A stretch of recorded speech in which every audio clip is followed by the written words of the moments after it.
Excuse me. I will start with the Gishi. Gishi, the records that we submitted here is indicating that they've not paid anything. The bus for Gishi was under Mandevu constituency. So at the time they started operating, they operated for a few days. Then Kalumbila started operating their bus on their behalf. And we, because they were not submitting, we called them. We called the chairman, the treasurer, and they told us that no, the bus is being run by Kalumbila. Kalumbila was now responsible for submitting the monies to the ministry. Then Kalumbila itself. So, coordinator, if you say it was under Mandevu, what do you mean? It was under the constituency. Who was in charge of the bus? Under the constituency of Mandevu. Who was in charge of the bus? How did the constituency itself come to you and say we want a bus? That's why we're asking, who was it under? You can proceed and tell us. It was under a group which came from Mandevu, chair.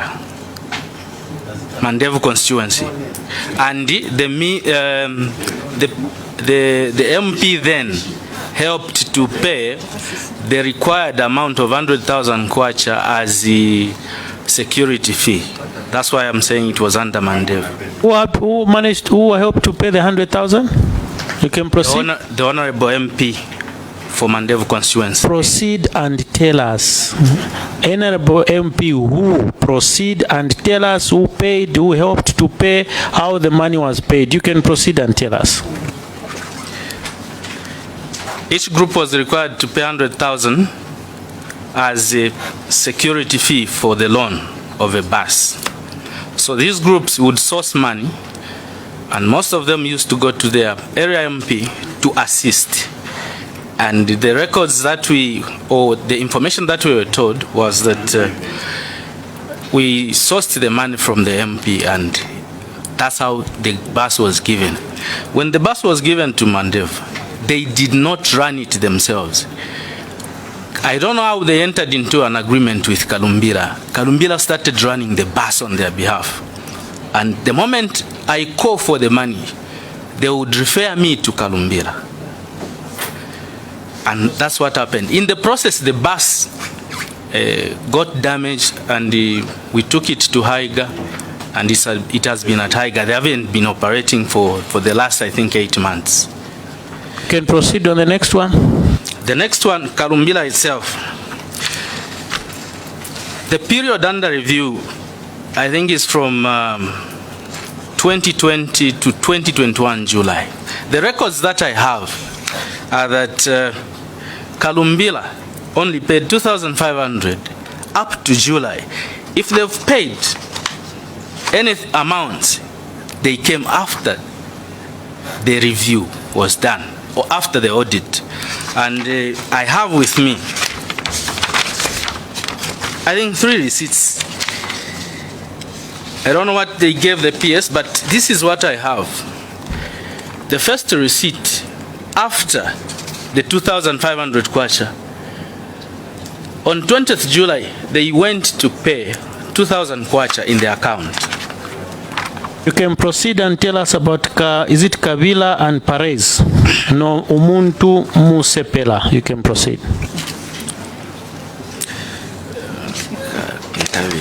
Kabila is a youth group that comes from Shuangandu. They only managed to pay, I think, 10,500 as at 31st July 2021, sorry. Then Fares is a group that came from Mpika itself. Were all these groups under constituencies? Yes, I can confirm. So that was Mpika constituency? Yes. For Perez, you can proceed on Umuntu Musepela. Umuntu Musepela is from Kitwe. It was under the constituency. I think for Honorable Malanji. Thank you. We can proceed. Then Kawimbe. Kawimbe is under the constituency Luansha. I've forgotten the MP then who facilitated was Wase. You can proceed to Wase.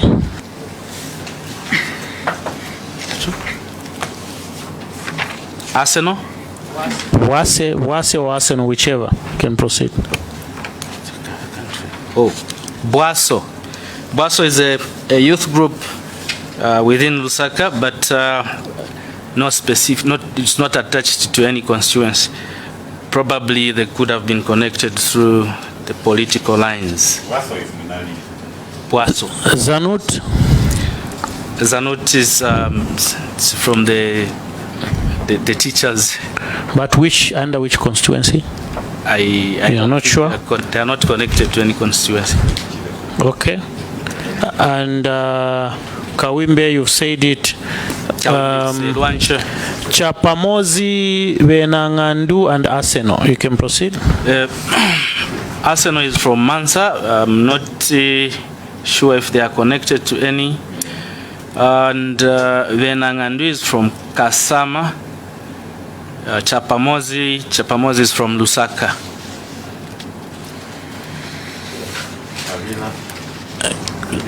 Kabila is from Luansha. Kabila is from Shiwangan. Shiwangan, okay. Thank you. You can switch off your mic, Honorable Member. We need to proceed. Okay, you can proceed and finish, then Honorable Member will come. I just want to mention that these buses were given to these youth groups. They were not in perfect condition. They were inherited from PPDZ and were taken to Haiga to refurbish them. So all these groups that got the buses had challenges. They could run for a month. The next 2 weeks they are down. When we take them to Haiga, they would be worked on. They work for 1 week, again they are down. And the other issue that really crept in was the issue to do with the COVID. And this is how these youth groups, most of them failed to pay. But the note was outstanding because they were remitting 50,000 together with the Bwaso. They were remitting 50,000 each and every month. Unless they have challenges, they wouldn't remit the whole amount. I submit, Chair. Thank you. Honorable Daka can proceed. Yes, 50,000. Chair, I asked a question to the controlling officer. Going by what was happening in the ministry, Chair, you are aware that Zambia has got 156 constituencies, much of which are in the rural areas of this country, like the one that I come from. But if you look at the way, just on a simple matter of these cooperatives that were being empowered with buses, if you observe, most of them were given to cooperatives that were just in the urban setup. A very unfair thing to happen where you have got 156 constituencies, only a few constituencies were benefiting. What happens to our constituencies? Don't we have the youths? Don't we have the vulnerable people in our constituencies? That's why I asked the controlling officer a question that you have been appointed to take up this mantle. Tell this committee, what is it that you are coming with to put sanity, to put to an end to some of these bad vices that were happening in our ministry? There's nothing to hide here. What was happening in this ministry is just chaos. It's chaotic. It's very clear. Well, you know, I've been observing my colleagues laboring from morning through to midday up to now, trying to extract information until Mrs. Nkumbula came here. Now at least that's when we have a picture of what is it that was happening in this important ministry, very important ministry. So through you, Chair, I would like the PS to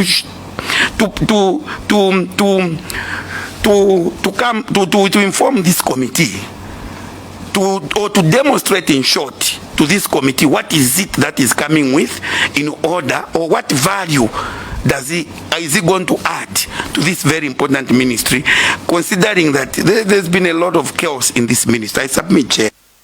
Thank you. I'll allow the PS to answer that question summarized.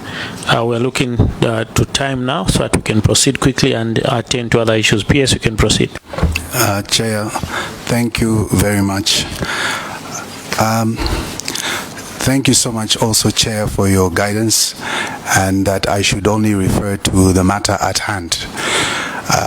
One of the things I did want to highlight by what I stated earlier is that it has become like a dynamic issue where every day new things are surfacing, just like people who were supposed to be here today and are not.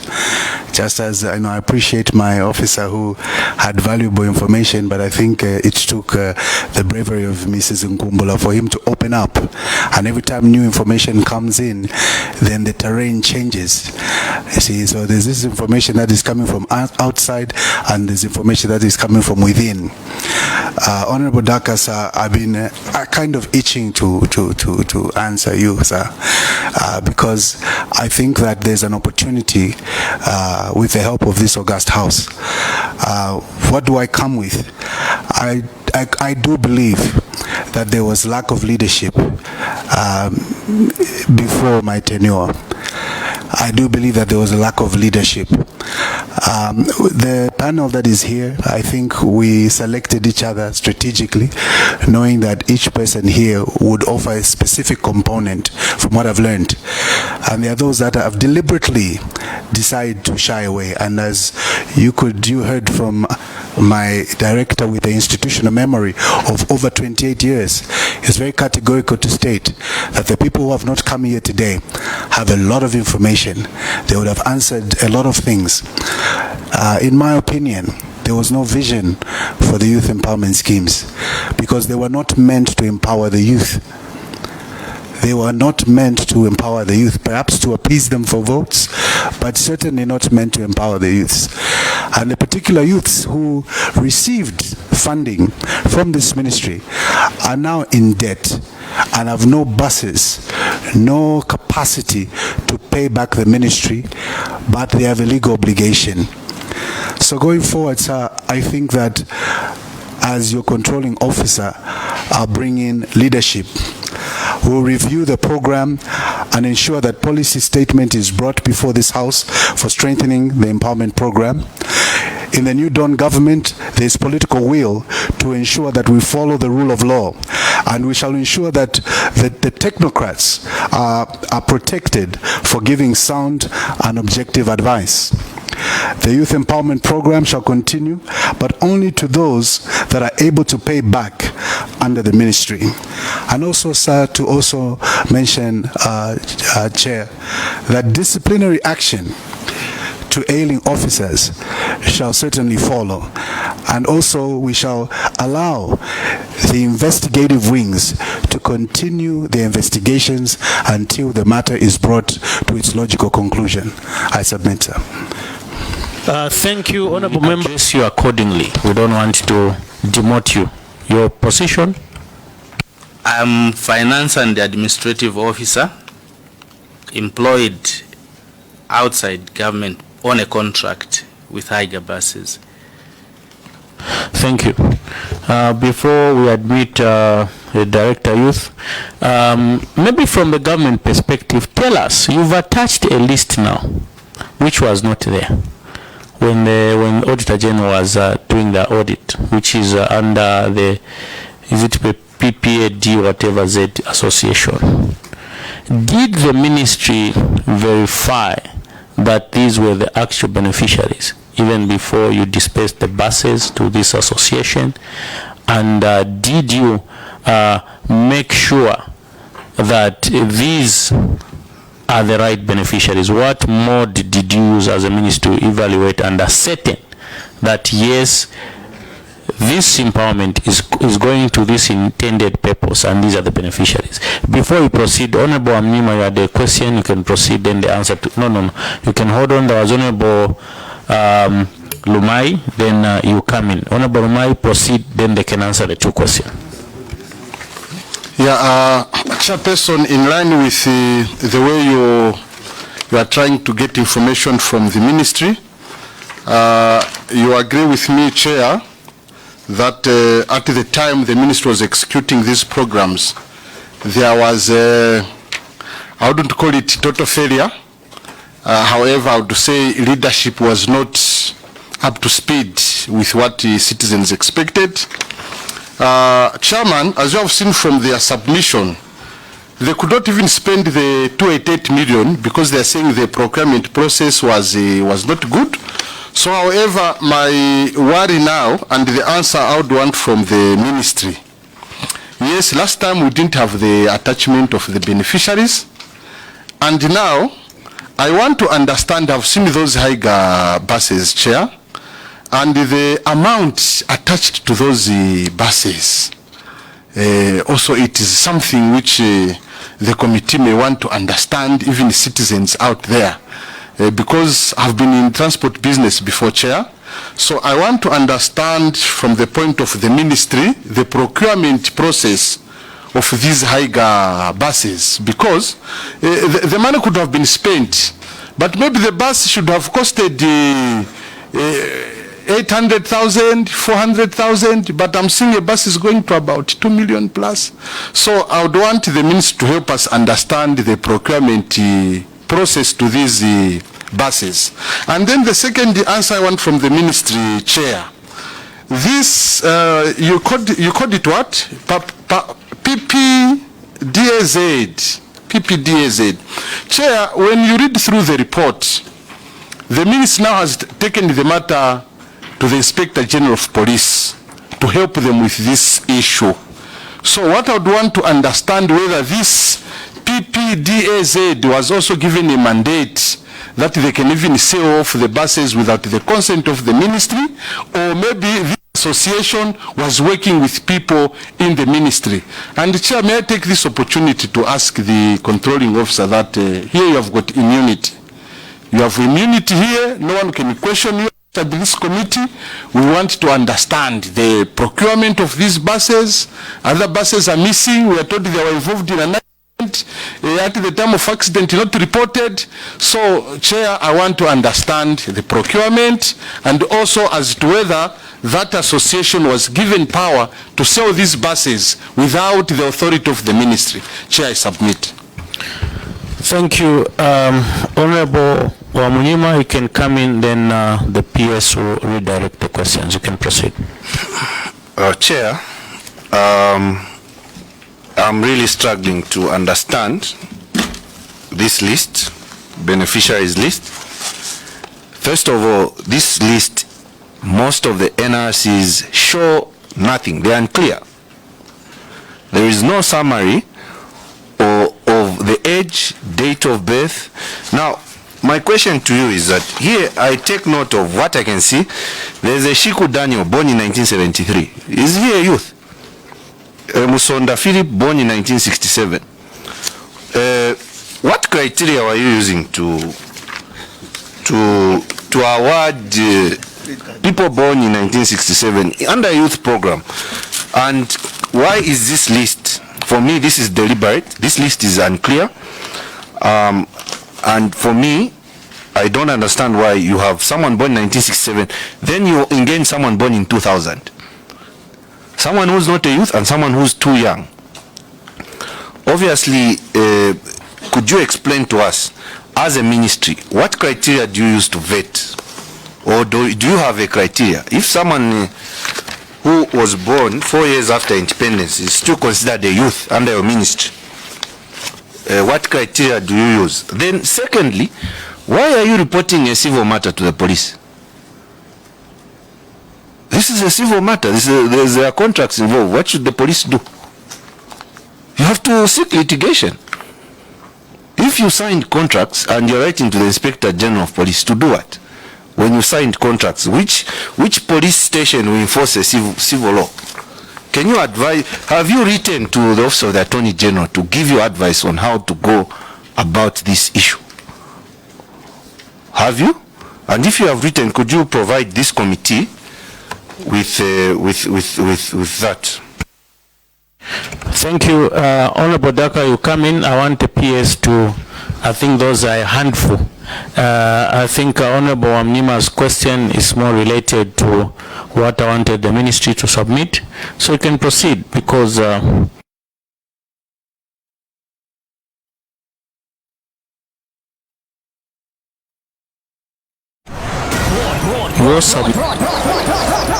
Broadcasting around the world on the World Wide Web. This is Southern Classic Media, your number one internet. The number one station. Going full throttle with non-stop hits. Hello, I'm Rita M from South Africa. I'm a musician and you are watching Southern Classic Media. Stay connected.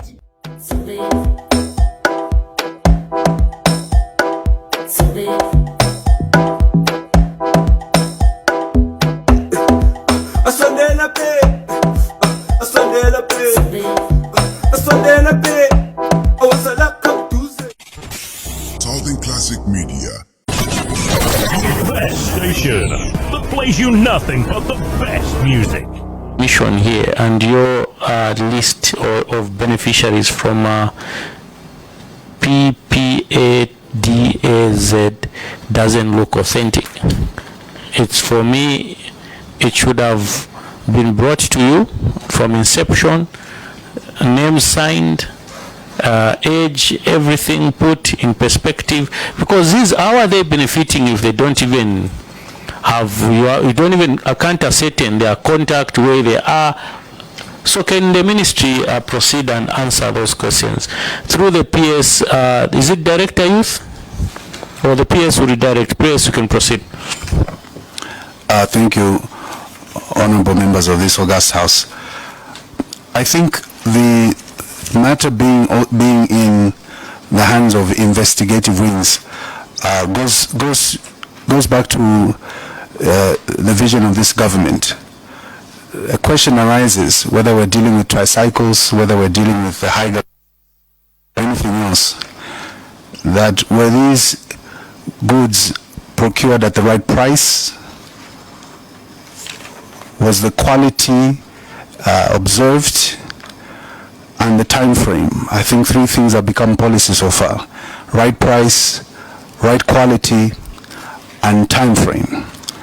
And so while in the office and also interacting with the various cooperatives as well as my staff members, I've noticed obviously a lot of discrepancies, and these we're trying to rectify, and with the help, with your help, I believe that we can correct a lot of wrongs, so that at the end of the day, the vast majority of this country may benefit. There are cooperatives who, I'll give you an example, after upon some investigations, it was found that actually they were remitting funds to them, but and yet the ministry did not record these funds, but they were remitting funds to the ministry. Some of them were paying through Airtel, paying over the counter, all kinds of things. And I do admit that there's some mess in my ministry, and it's incumbent upon myself, so with the leadership that is going to be there, the management, to clean up that mess. I think it's important to acknowledge, and therefore, Honorable, my Honorable Mfalali, we do full responsibility. The Haiga Bus project, we made an effort to actually bring the individual who's been managing this project and is outside, so that in case the House wanted further concerning the dealings between my ministry and PPBDAZ to get further information. I'll also direct the question to my head of procurement service unit to be able to house on how these buses were procured and what condition when they were being given to the cooperatives. Thank you, PS. Broadcasting around the world on the World Wide Web. This is Southern Classic Media. your #1 internet Number one station. Going full throttle with non-stop hits.